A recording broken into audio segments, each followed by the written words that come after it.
So speaking of fancy stuff, this is Troma's Collector's Edition. A very, very uplifting, emotional film, Blood-Sucking Freaks. Let's read this here. Troma Studios is proud to present. You guys really went all out on this one. Well, again, we are lucky. We have a great distributor, and they're turning our movies that nobody wants to see into these huge successes. No joke. It's going well. Here we go. Troma Studios is proud to present the Collector's Edition Director's Cut of Blood-Sucking Freaks, directed by Joel M. Reed, G.I. Executioner. Blood-Sucking Freaks is a cult classic with a following second only to the Rocky Horror Picture Show. I did not know that, but I'm not surprised.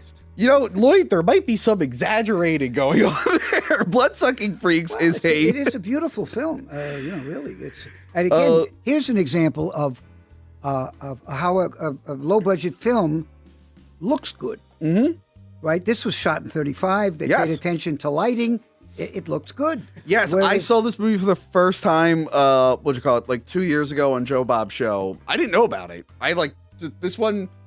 I love Troma, but some of them, they've gone past my radar and whatnot, or I didn't have access to them. The Blood-Sucking Freaks really is the only movie in about 1,000 of our movies that we would not get involved with today. But this movie is pretty messed up.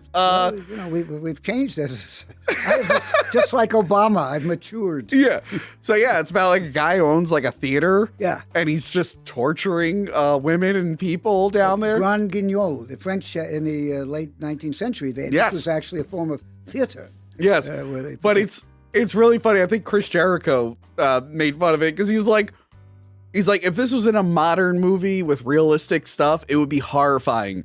But all the torture in it is like accidentally funny because it doesn't, like the one where they're stretching the girl, it doesn't look like anything's happening. And she's like, ah! And it's like, all right. Indeed. Her legs are kind of spread. I don't understand. And the cannibals at the end are terrific. Yeah. So how did you first come about Blood-Sucking Freaks? It was made. We can't take any credit for it. We did change the title. What was the title? Sardou, and then it was called The Incredible Torture Show.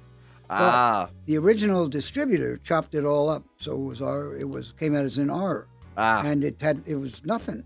But Joel Reed showed us. He came to us, and I guess after something he saw, and said, "Hey, here's the real film." And so we, the R-rated distributor took a shit with it. He was happy to get rid of it.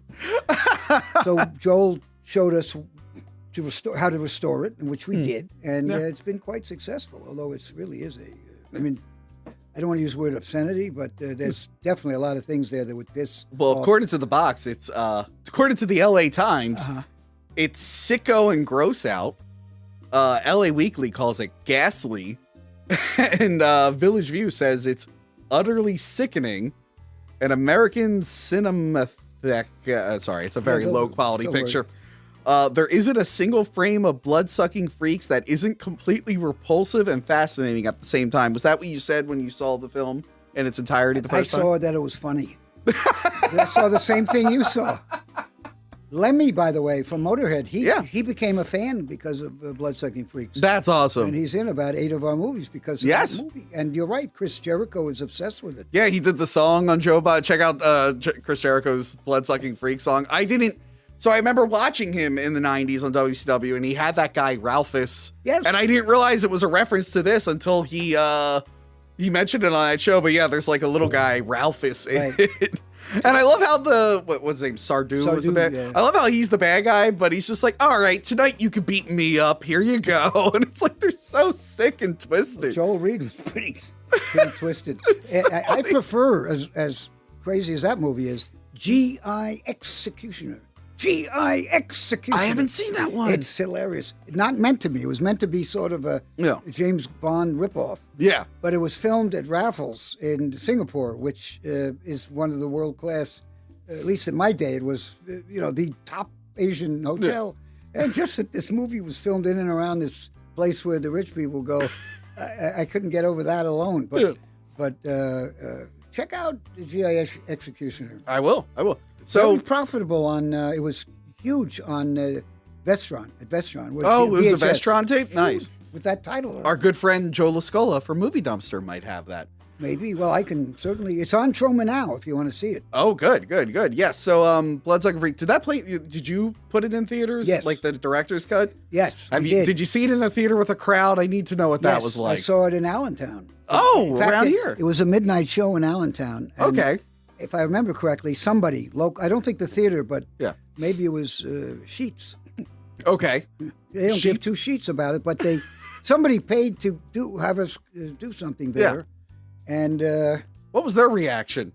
They loved it. It was they were horrified and wow, Allentown. It was what that guy says, repulsive and fascinating. At this, and Lemmy's not a dumb guy. He's a historian. No. He was a historian. Yeah, Lemmy was great. And Jericho also. These guys are smart people. They got they see that it's the fun is they behind the curtain a little bit. Yeah, right? I've watched it a couple times. I've been wanting to watch it again. It's such a weird movie. Yeah. I want to watch it with like a friend. I got to bring friends in to watch it. I haven't. Yeah. I watched it with a few people, but I'm like, I need new friends. I want to show them this movie, but I know it's one of those movies where they're like, Tony, God damn it, like why are you showing me this? Yeah. It's still pretty rough. Now let's talk about misogynistic. I think. Would you say? It's yes, but I mean, he's a bad guy. He's supposed to be. Well, but there is violence to women, which today, even if it's happy, even if the woman likes it, you're not supposed to show it. So. Yeah. Sadu. He was the creator and the director. He was the master of blood-sucking freaks. The show that will make anyone retch.